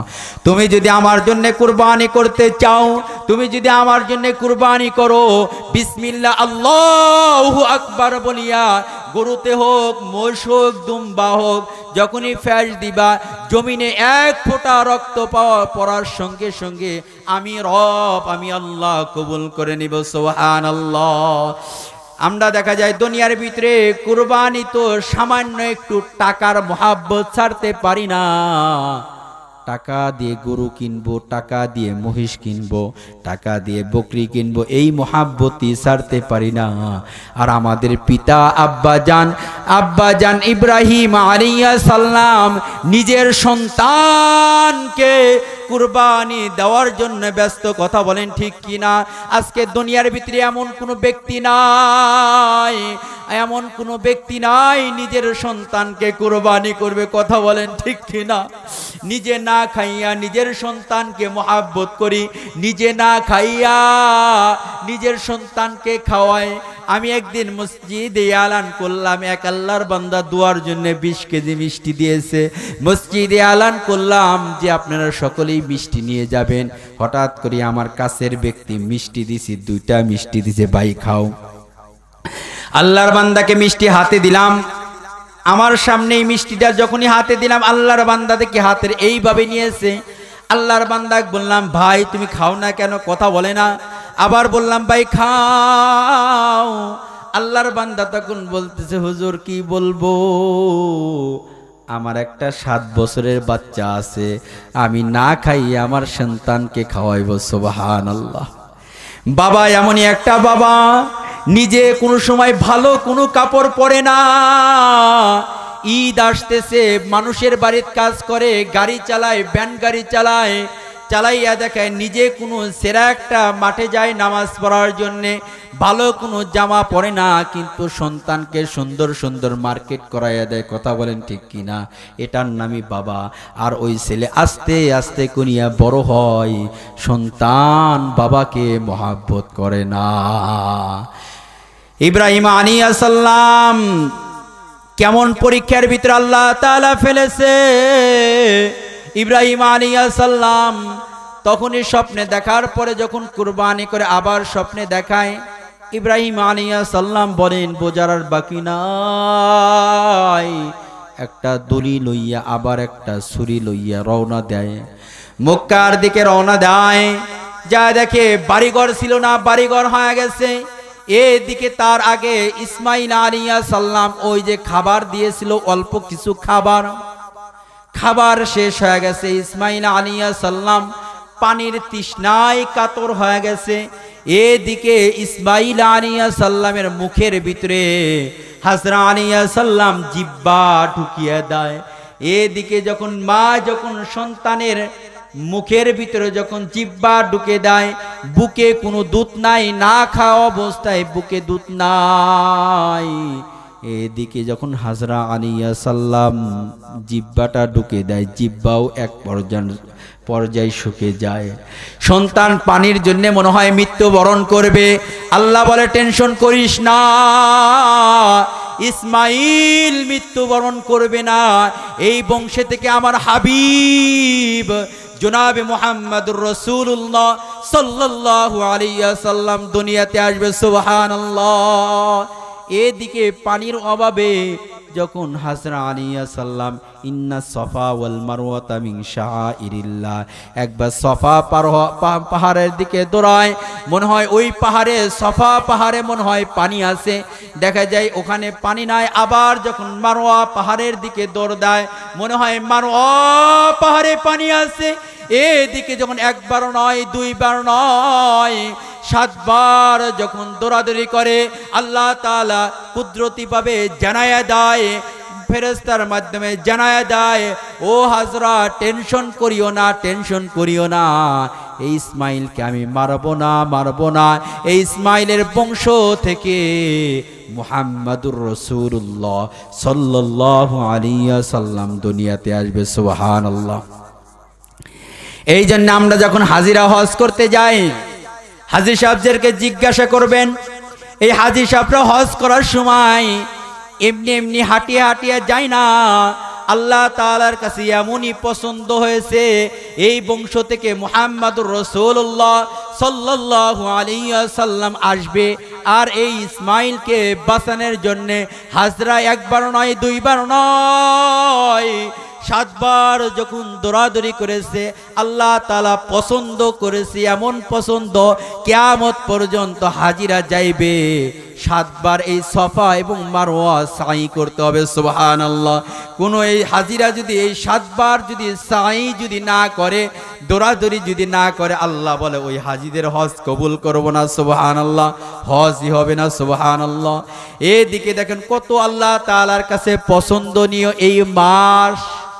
যখনই হাজিরা দৌড়াদৌড়ি করে, ইসমাইলের কথা মনে হয় কি হয় না। আবার যখন ওখান থেকে আসে, দেখা যায় ইসমাইল আলাইহিস সালামের পায়ের কাছ থেকে পানি উঠতেছে, আর ইসমাইল আলাইহিস সালাম পা দিয়ে খেলাধুলা করে। সুবহানাল্লাহ। ওই টাইমে হাজরা আলাইহিস সালামের ভাষায় বলে থাম থাম থাম। ওই টাইমে থাম থাম বলার কারণে ওই কূপের নাম হয়ে গেছে জমজমের পানি। সুবহানাল্লাহ। কোনো বান্দা যদি জমজমের পানি খায়, আল্লাহ তাআলা শেফা দান করিয়া দেয়। সুবহানাল্লাহ। একজন রোগ আছে, পশ্চিম দিকে দাঁড়াইয়া সমস্ত পানি বসে খাওয়া সুন্নাত, আর জমজমের পানি দাঁড়াইয়া খাওয়া সুন্নাত। সুবহানাল্লাহ। কোনো বান্দা যদি জমজমের পানি দাঁড়াইয়া খায় আর নিয়াত করে, আল্লাহ আমি অসুস্থ আছি, আমাকে তুমি সুস্থ করে দাও, আল্লাহ তুমি আমাকে শেফা দান করিয়া দাও, আল্লাহ তাআলা সুস্থতার নিয়ামত দান করিয়া দেয়। কোনো বান্দার ক্ষুধা লাগছে, লাগে কি লাগে না? ক্ষুধা লাগে। কোনো বান্দা যদি এই পানিটা খায়, আল্লাহ তাআলা ক্ষুধাটা পর্যন্ত নিবারণ করে দেয়। সুবহানাল্লাহ। আবার পানির তৃষ্ণা লাগছে, পানি খাওয়ার সঙ্গে সঙ্গে তৃষ্ণা দূর হয়ে যায়।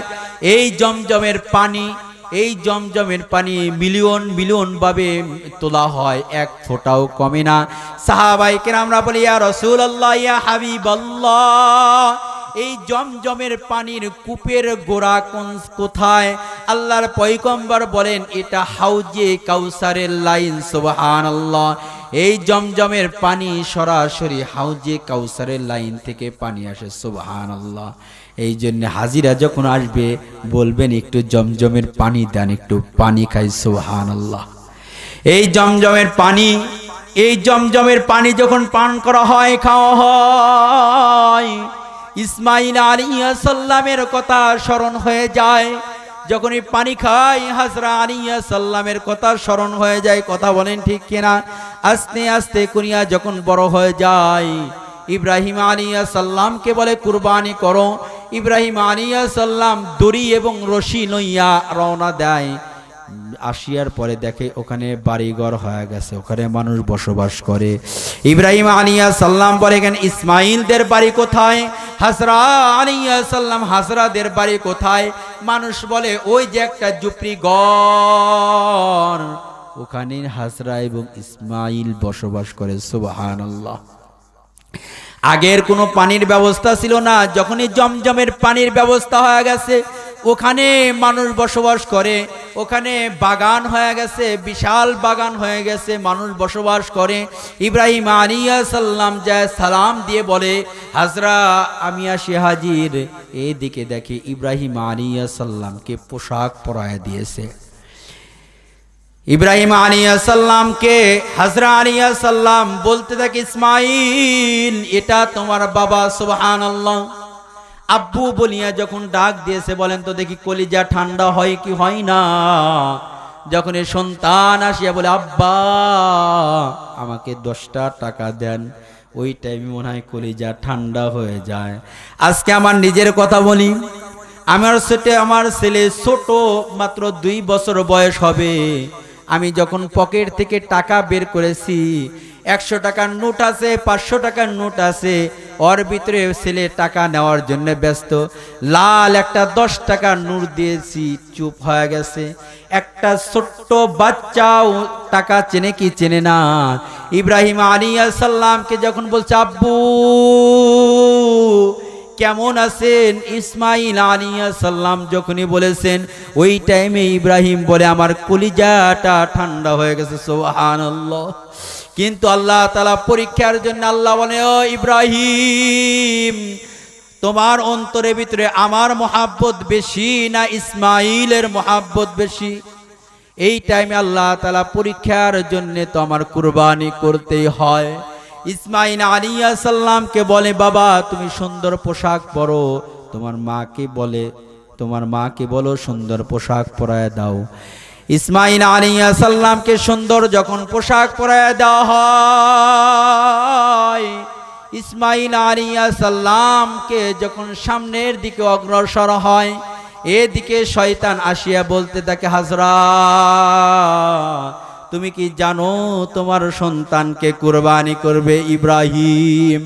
হাজরা বলেন, না না না, দুনিয়ার ভিতরে কোনো বাবা তার সন্তানকে কুরবানি করে না। সুবহানাল্লাহ। দুনিয়ার ভিতরে এমন কোনো বাবা নাই তার ছেলেকে কুরবানি করবে, না না না। আর শয়তান বলতে থাকে, হাজরা তুমি জানো না ইব্রাহিমের আল্লাহ বলি আছে, ওই আল্লাহই বলেছে ইব্রাহিম তুমি কুরবানি করো, এই জন্যে কুরবানি করবে। হাজরা আলাইহিস সালাম বলে, শয়তান স্বয়ং আল্লাহ তাআলা যদি বলিয়া থাকে কুরবানি করার জন্যে, এক ইসমাইল নয়, আল্লাহ তাআলা যদি আমাকে যদি 1000 ইসমাইল দেয়, আমি আল্লাহ রাস্তায় কুরবানি দেওয়ার জন্য প্রস্তুত। সুবহানাল্লাহ। আজকে দেখা যায় 10,000 টাকা দিয়ে একটা বকরি কিনতে চাই না, আজকে দেখা যায় 20,000 টাকা দিয়ে বাগি হয়ে একটা কুরবানি দিতে চাই না। আর ওনার সন্তানদেরকে আল্লাহ রাস্তায় কুরবানি দেওয়ার প্রস্তুত। সুবহানাল্লাহ। ওখানে পারল না, আবার ইসমাইল আলাইহিস সালাম সামনের দিকে অগ্রসর হয়। ওই টাইমে ইসমাইল আলাইহিস সালামকে বলে, ও ইসমাইল তুমি কি জানো তোমাকে কুরবানি করবে? কয় কিসের কারণে কুরবানি করবে? কয় তোমার বাপের আল্লাহ হুকুম দিয়েছে কুরবানি করার জন্যে। ওই টাইমে বলে, আল্লাহ তাআলা যদি হুকুম দেয় আমি ইসমাইল কুরবানি হওয়ার জন্য প্রস্তুত। সুবহানাল্লাহ। আমি ইসমাইল কুরবানি হওয়ার জন্য প্রস্তুত। ইব্রাহিম আলাইহিস সালাম ওই জায়গায় পাথর মারে, হাজিরা কঙ্কর মারে কি মারে না? একবার নয়, দুইবার নয়, 3 জায়গায় পাথর মানে ওই জায়গায় থেকে মিনা বাজারে মিনায় নিয়ে ইসমাইল আলাইহিস সালামকে কুরবানি করবে। ইসমাইল আলাইহিস সালাম বলে, বাবা তুমি আমারে কুরবানি করো, আমার কোনো আফসোস নাই, আমার কোনো আফসোস নাই, কিন্তু বাড়িতে যদি বলতা, আমার মা আম্মাকে বলতাম, মা আমারে কুরবানি করবে, আমি বিদায় নিয়ে চলে আসতাম। বাবা যেহেতু বলো নাই, কিন্তু এই আমার গায়ে যে জামা আছে এই জামাটা নিয়ে আমার মাকে দিবা, মাকে দিবা। মা এই জামাটা দেখিয়া সান্ত্বনামূলক যখনই দেখবে সন্তানের কথায় মনে হবে, আমার মা সান্ত্বনামূলক যখনই আমার কথা মনে হবে, এই জামাটুক দেখবে। দুনিয়ার ভিতরে কুরবানি করো, কুরবানি করো, প্রিয় বস্তুটা কুরবানি করো। দুনিয়ার ভিতরে দেখা যায় এখনই একটা গরু কিনিয়া রাখবেন, বাড়িতে মা আছে, বোন আছে, তারা গরুটাকে পালবে, সুন্দর করিয়া খাবার খাওয়াইবে, সুন্দর করিয়া গোসল করাইবে। আর যেদিন কুরবানি করবে, ওই কুরবানি টাইমে, এই কুরবানির টাইমে ওই মা সুন্দর করিয়া গরুটাকে যত্ন করিয়া বলতে থাকবে, স্বামী গো নিয়ে যান, নিয়ে যান, আল্লাহর জন্য কুরবানি করো, আল্লাহর জন্য কুরবানি করো। ওই যে ইসমাইল আলাইহিস সালামকে যত্ন করিয়া যেভাবে কুরবানির জন্য পাঠায়া দিয়েছিল, আল্লাহ তাআলা ওই পরিমাণ সব আপনার নেক আমলে দিয়ে দিব। সুবহানাল্লাহ। এই জন্য ভাই আল্লাহর জন্য কুরবানি করব তো ইনশাআল্লাহ, আল্লাহর জন্য কুরবানি করব। বাড়িতে দরকার পড়লে আগে থেকে গরু কিনিয়া রাখবো। গরু যখনই পালবেন, দীর্ঘদিন পালার পরে ওটার উপরে একটা মহাব্বত সৃষ্টি হয়, কথা বলেন ঠিক কিনা? মহাব্বত সৃষ্টি হয়, এই জন্য আগে থেকে গরু কিনিয়া পালবেন, বকরি কিনিয়া পালবেন। আল্লাহ তাআলা আমাদের সকলকে এই কথার উপর আমল করার তৌফিক দান করুন, সকলে বলে আমিন। এদিকে ইব্রাহিম আলাইহিস সালামকে বলা হয়, আব্বা জামাটা সুন্দর করিয়া আলাদা রাখেন, আমার মাকে দিবেন, আর সুন্দর করিয়া আমার পাটা বাঁধিয়ে নন, আর উদ্ভুত করিয়া এরকম মুখটাকে নিজ দিকে নামাইয়া আমাকে জবাই করেন, কেননা পা বাঁধতে বলতেছি আপনি বাবা হন। ওই টাইমে যখন আমার উপর ছুরি চালাইবেন, ছুরি চালানোর কারণে অনেক সময় পা লাগতে পারে। পা যদি লাগে, আমি সন্তান হইয়া বাবার গায়ে পা লাগবে, আমি এটা সহ্য করতে পারবো না। বাবা এটা বেদবি হতে পারে, আপনি সুন্দর করিয়া পাটা বাঁধিয়ে লন। বলেন তো দেখি, এইভাবে যদি সন্তান যদি বলে, পিতা কত বড় ইব্রাহিম আল্লাহর পরীক্ষা দিয়েছে, কথা বলেন ঠিক কিনা? কত কষ্টের পরীক্ষা দিয়েছে, তারপরেও ইব্রাহিম আলাইহিস সালাম ছেলের মহাব্বতে পড়ে নাই, আল্লাহর মহাব্বতেই পাগল আছে। সুবহানাল্লাহ, আল্লাহর মহাব্বতে আছে, এইভাবে ডাকতেছে, তারপরেও কুরবানি করার জন্য ব্যস্ত। বাপকা বেটা সেফাই কে গোরা, বাপ যেরকম সন্তানও একই রকম, কথা বলেন ঠিক কিনা?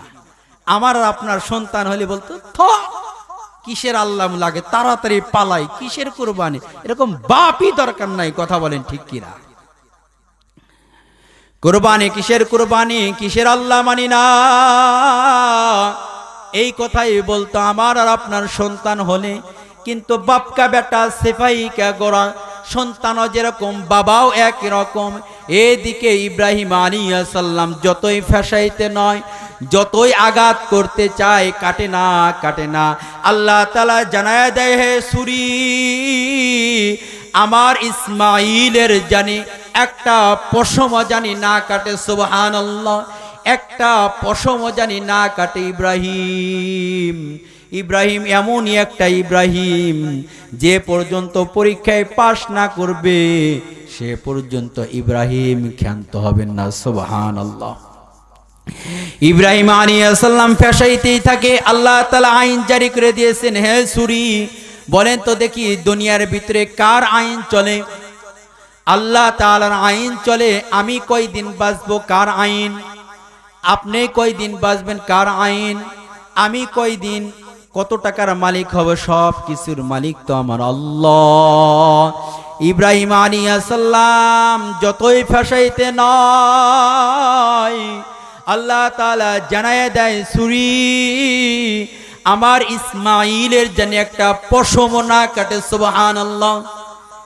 ইসমাইল আলাইহিস সালামকে ফেসাইতে লইয়া রাগ করিয়া যখন ছুরিটা যখন পাথরের উপর নিক্ষেপ করে, পাথরটা দুই টুকরা হয়ে যায়। সুবহানাল্লাহ। দুই টুকরা যখনই হয়ে যায়, আবার ইসমাইল আলাইহিস সালামকে জবাই করার জন্য ইব্রাহিম আলাইহিস সালাম আবার ছুরি নেয়। আবার যখন ফেসাইতে নয়, আবার যখন ফেসাইতে নয়, ইসমাইল আলাইহিস সালামকে যখন কাটতে নয়, জিবরাইল আলাইহিস সালামকে তখনই বলতে, জিবরাইল যাও যাও, ওই যে কাবিলের কথা বললাম মনে আছে কি নাই?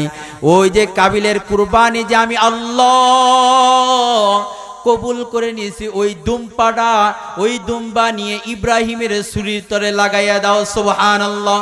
ইসমাইলের ছুরির, ইসমাইলকে সরাইয়া যখনই ছুরির তরে দিয়েছে, এদিকে বলতেছে আল্লাহু আকবার, আল্লাহু আকবার। ইব্রাহিম আলাইহিস সালাম বলে লা ইলাহা ইল্লাল্লাহু আল্লাহু আকবার। সমস্ত ফেরেশতারা বলে আল্লাহু আকবার, আল্লাহু আকবার। ইসমাইল আলাইহিস সালাম বলে আল্লাহু আকবার, আল্লাহু আকবার, লা ইলাহা ইল্লাল্লাহু আল্লাহু আকবার, আল্লাহু আকবার, ওয়ালিল্লাহিল হামদ। সুবহানাল্লাহ। এদিকে যখন দুম্বা চালায়া দিয়েছে, অন্যদিকে তাকাইয়া ইব্রাহিম আলাইহিস সালাম বলে আল্লাহু আকবার, আল্লাহু আকবার, লা ইলাহা ইল্লাল্লাহু আল্লাহু আকবার, আল্লাহু আকবার। ইসমাইলকে শোনাইয়া দুম্বাটা ভিতরে দিয়েছে।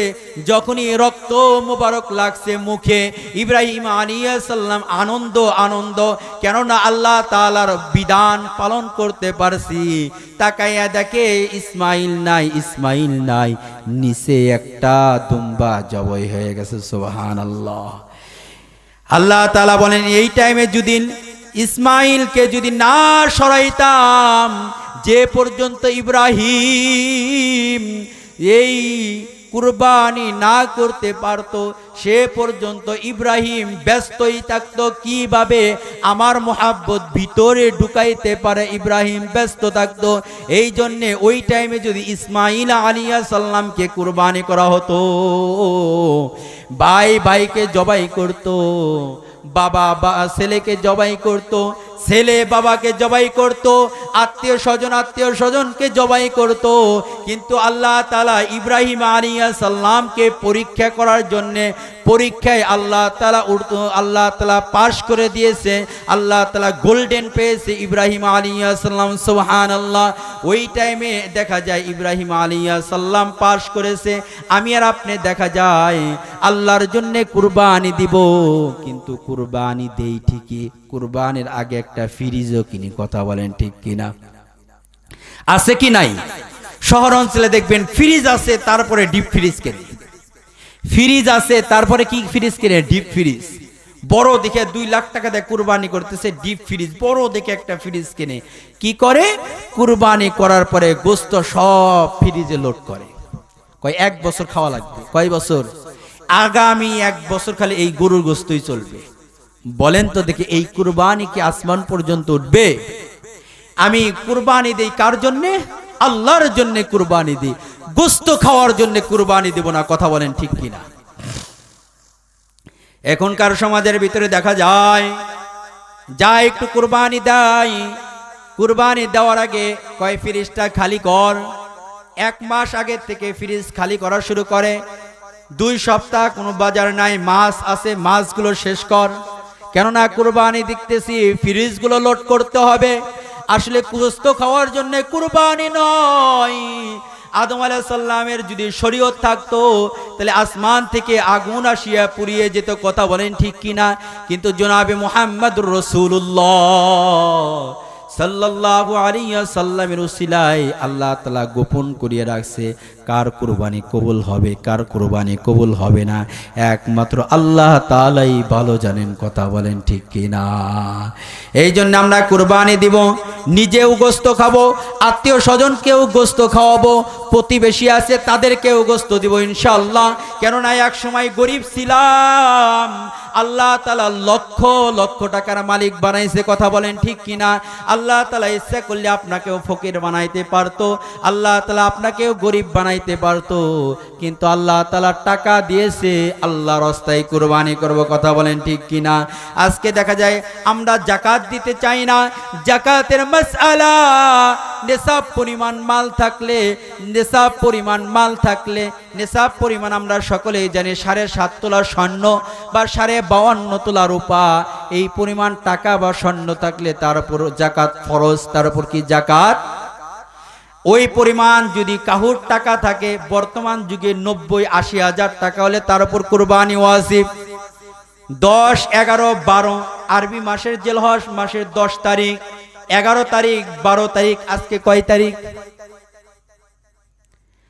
দেখা যায় ঈদ গেছে কয় তারিখ? সোমবারে ঈদ গেছে। আজকে কয় তারিখ? 13 তারিখ না 12 তারিখ। আজকে কয় তারিখ? 10 তারিখে কুরবানি হয়েছে। 10 তারিখে কুরবানি, মঙ্গলবার 11, আজকে বুধবার কি 12। এই 3 দিনের ভিতরে কার যার নিসাব পরিমাণ মাল থাকে তার উপর কুরবানি ওয়াজিব। তার উপর কি কুরবানি ওয়াজিব। এমনকি 10 তারিখে টাকা হয় না, 11 তারিখে টাকা হয়ে গেছে। ব্যবসায় এমনই একটা ব্যবসা হয়েছে, দেখা যায় কুরবানি নিসাব পরিমাণ মালের টাকা হয়েছে, তাহলে তুমি 11 তারিখেই কুরবানি দাও। 12 তারিখে টাকা হয়েছে, তুমি 12 তারিখেই কুরবানি দাও। এটা কি ওয়াজিব। দেখা যায় আল্লাহ তাআলা লক্ষ লক্ষ টাকার মালিক বানাইছে। আল্লাহ, এক সময় দেখতাম আমার দাদা গরিব ছিল, কিন্তু আমার বাবাও গরিব ছিল, কিন্তু হঠাৎ করে বিদেশে যাওয়ার পরে লক্ষ লক্ষ টাকা মালিক বানাইছে। আমি আল্লাহ তাআলা খুশি করার উদ্দেশ্যে কুরবানি দিব তো ইনশাআল্লাহ। আজকে থেকে আল্লাহ তাআলা যারা কুরবানি দেই না, আল্লাহ তাআলা সকলকে কুরবানি দেওয়ার তৌফিক দান করুন। সকলে বলে আমিন। আর যাও কুরবানি দেই, গোস্তটা বিতরণ করতে চাই না, 3টা ভাগ করতেই চাই না, দেখে যাও করুক, তাও ফ্রিজে লোড করে। কথা বলেন ঠিক কিনা? আল্লাহ তাআলা সকলকে সহিভাবে কুরবানি দেওয়ার তৌফিক দান করুন। সকলে বলে আমিন। আমাদের জাতির পিতা উনি যদি নিজের সন্তানকে কুরবানি করতে পারে, আমার আব্বা, আমাদের আব্বা হলে ইব্রাহিম আলাইহিস সালাম, জাতির পিতা যদি সন্তানকে কুরবানি করতে পারে, আর আমি আর আপনি কেন প্রিয় বস্তু তো সন্তানকে কুরবানি করতে বলে নাই? কিছু টাকা, নেশাব পরিমাণ টাকা সমর্থ অনুযায়ী আল্লাহর রাস্তায় কুরবানি করে দিব ইনশাআল্লাহ। আল্লাহ তাআলা আমাদের সকলকে এই কথার উপর আমল করার তৌফিক দান করুন। সকলে বলে আমিন।